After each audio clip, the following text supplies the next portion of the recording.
Hey guys, it's Tisha. I tried to do this earlier unsuccessfully, so I'm re-recording. My phone died, and hopefully it doesn't die this time. I am on call at the hospital, and my mornings are usually pretty free for administrative time, so I wanted to share just a few tips for people who didn't match. I cannot say that this was my journey. It wasn't.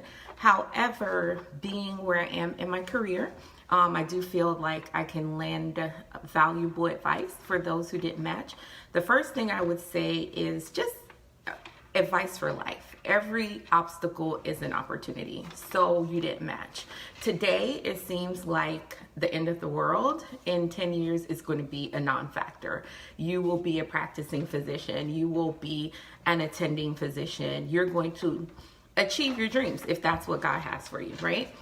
So instead of thinking about this as a downside, think about what you can possibly do in this year of opportunity. Every time you get down about not matching, I want you to remember this is a year of opportunity.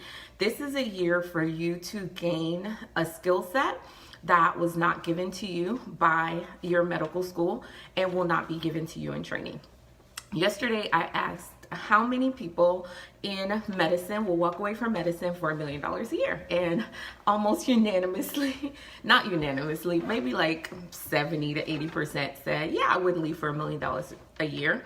Well, truth be told, medicine is a business, and outside of clinicians, there are lots of people making $1 million a year in medicine, namely healthcare executives, many of which don't have even half of your education, training, or experience. So you may not utilize these skills I'm going to recommend tomorrow or in 5 years or in 10 years, but maybe down the road when you have been a little burned out, like clearly some of us are, you may find these tips and these skills that you can obtain in this year helpful. And if you're watching and you know a student that might benefit from this, tag them, whether you're watching it live or watching it later on. This is just my way of sharing. There is the Harvard Leadership Institute. They offer a lot of healthcare executive courses. Some of them you may not be qualified for because you actually need experience to do them.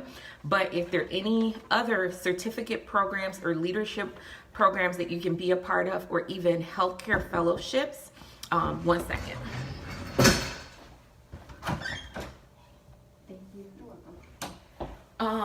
Or any healthcare fellowships, like a lot of the hospitals will allow you to do non-clinical fellowships. Look into those things. It may be too late to apply for this year, but you may be able to get into some programs.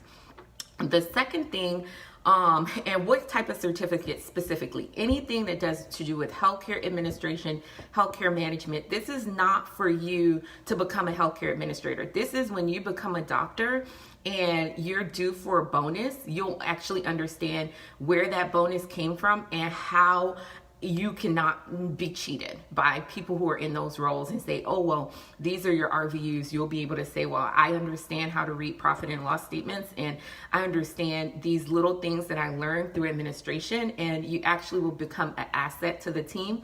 In this cycle, when you apply again, and they look at that and they're like, wow, they're going to be really impressed. And that will be a skill set that's going to be irreplaceable for you. Now, some of these certificate courses cost money. So keep in mind, you pay to go to medical school, you don't have a job, but you can take out a loan. You are a medical doctor. Don't discount that fact. And if that's what you have to do to be able to invest in yourself for this year, do that. Anyone that's watching, I'm giving tips and advice for people who didn't match. So you don't have to tag someone like, oh, you didn't match. But if you know any medical students in general, they may know someone that didn't match. Please feel free to tag them, whether you're watching live or watching the replay. 2, plan out your year and plan to attend at least 4 conferences. Unfortunately, a lot of times it's not what you know, but who you know, and meet as many doctors in practice and in academics as possible. So next year when you're applying, those are people that will be able to vouch for you. And if there's someone that is an equal caliber potential resident, clearly everybody wants to knock. No one ever knocks on this door, but now that I'm doing it live, everybody wants to knock. Thank you. Starbucks, somebody loves me. Attend conferences where you will meet doctors. Now, these don't have to be medical conferences. A classic example is Congressional Black Caucus. NMA holds events during Congressional Black Caucus, and a lot of people who are in leadership in medicine will be there, and it's just a fabulous time. Living, go out, do things, don't be so down that you miss out on this year of opportunity.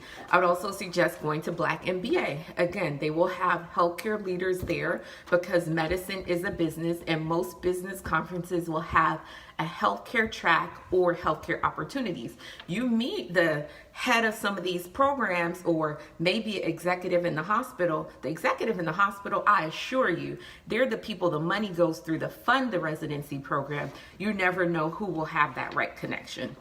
Outside of that, of course, attending traditional medical conferences, again, everything will take money. I shared that list of doctors that are willing to offer opportunities for you to work. And even if you don't find that opportunity with a doctor, consider like a medical sales position where you will call upon doctors and have that opportunity to reach them and say, by the way, I'm a medical doctor as well. I'm just waiting to match. Those people get paid a lot of money, and it gives you an opportunity to be exposed to a lot of doctors. If you have questions about specific opportunities like that, contact me. And we also have some opportunities available within my company, Rodox. The third thing I wanted to share today is find your passion. Going back to that topic about if you can make $1 million, there are a lot of ways to make $1 million, guys. But number one is to be passionate about something and follow that passion. Just because you're passionate doesn't mean you'll be successful and a millionaire. But finding your passion is the best way to become very successful. And that passion may be outside of medicine. I would encourage anyone who has not matched to consider doing health coaching. Whether you're healthy or not healthy, you can inspire people through your journey. And if you are healthy, you can also help people that way as well. People make very good money doing health coaching. There's a fitness trainer here. I believe he made like $30,000 in a month. You know, he charged people $500 a person per month to do health coaching. So if you have questions about health coaching, let me know. That's something I do as well. Last but not least, chronicle your journey, right? The last thing you want to think about or talk about when you're down and out is how you feel. But in a year from now, when you go back and look at that, it's going to be amazing. There are so many vloggers giving advice on what to do in medical school. Who's out there giving the advice on what to do when you don't match? You could be that person. You can be very successful. You can help someone else. Start today, day one. I didn't match. My experience in the scramble. Maybe you do. Maybe you do end up getting that spot. But if you don't, continue to chronicle your journey. YouTubers are getting like $20,000 for 30-second mentions, okay? If you build your own audience, you build your own following, absolutely, that could be you too. This is my way of giving back. One way to get out of that feeling of being down is to give back to others. You know, when you start looking at what other people are going through, what other people are experiencing, you'll be like, whoa, you know, yes, my problems are huge, but there are bigger problems out there. So absolutely, make sure that you give back and volunteer. So those are my small tips for people who didn't match. If you think this will be helpful to anyone, you can share it with them. I'm going to download it and upload it to YouTube as well. So I gave you 5 things that you could do. Recap, get a healthcare management certificate of some sort. Attend conferences where you will meet people in high-level positions in healthcare. Find your passion and follow it. Chronicle your journey and volunteer. If you have any questions, you can always DM me. You can follow me on Instagram, Twitter, Facebook, whatever, everything but Snapchat, at TishaRoMD. You don't want to see that part of my life. And what you're not going to do is wallow in pity, be down and out, be depressed, cry. You're going to get up, put on your big girl panties or your big boy panties, big boy boxers, and crush this year, the year of opportunity. You will find in life that your biggest moments, your biggest opportunities will come out of your obstacles. It's not what happens to you, it's how you react to it. So best of luck. All right.